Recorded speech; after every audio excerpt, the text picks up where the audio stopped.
Byron, that first half looked a lot like the last game, and then the second half, finally the defense got better, offensive execution got better. What did you see kind of come together in order to get the win? Like you said, I think just the second half, in the locker room, our guys just talked about, just coming out being a little bit more aggressive and just sticking to the things that we talked about doing. And we just played a little bit harder. Our effort was great in the second half. Second and third effort from guys.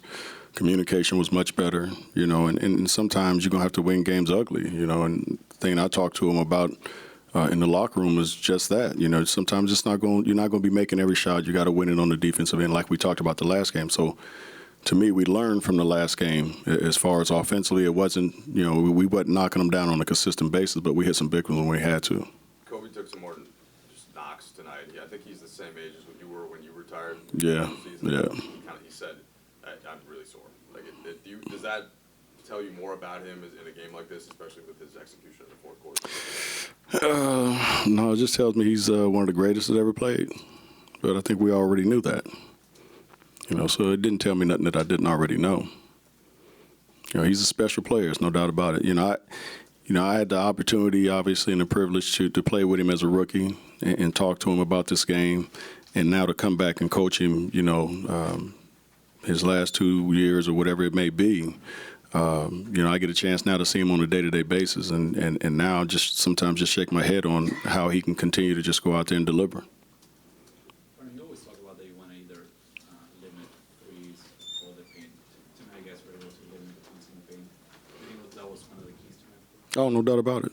That's just one of the areas that we've been getting killed is, paint scores. And then when we're giving those up, we've been giving up threes as well. So we talk about we have to take away one of those. And for me as a coach, you want to take away the paints. You don't want guys to just get layups after layups. That's a much higher percentage shot than it is, from three-point range. So tonight we did a much better job of protecting the paint, and forcing them to shoot jump shots that were contested, even though, the last one that Rudy Gay got was probably as open as you can get, But, fortunately for us, he missed it. Byron, is Kobe basically running point guard down the stretch? Is that viable? He did tonight. I know, but is that just tonight? Yeah, pretty much. But will I think about doing it again? Yeah, Probably so. I'm saying long term, like moving forward. Yeah, I'm going to do it again. Probably a number of times because his experience at that position, his calmness, the way he's going to attract, defenders, he's going to get guys either wide open shots or he's going to get a good look. I mean, the one he hit Wesley Johnson with, that pass was perfect and Wesley knocked it down. So our spacing is good when he's at the point in time. So, yeah, you're going to see it again.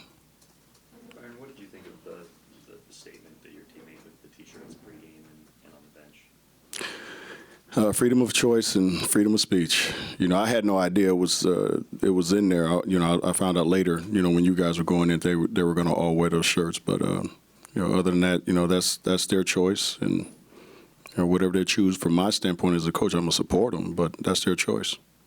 This is like the name of the new starting lineup. What do you think they're looking at? Is it getting better? I thought tonight it got better. I really did, especially on the defensive end, and that's obviously the area that I'm most concerned about. And so I was real happy with the effort tonight on that end of the floor. The first half I thought it was a little shaky, but the second half, unlike the last game, we really just kind of buckled down, and that's what we have to do, and that's the way we have to play. Byron, in the next game or two, Kobe's going to pass Michael for number 3 on the all-time scoring list. What's your view on what is the significance of that as far as the two players? Maybe a little bit of a comparison of who the two players are. Well, from my standpoint and knowing Kobe, like I know he has a lot of respect for MJ.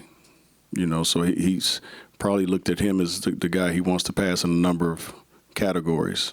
And I think rings are one of them as well. So I think for him it'll be very significant.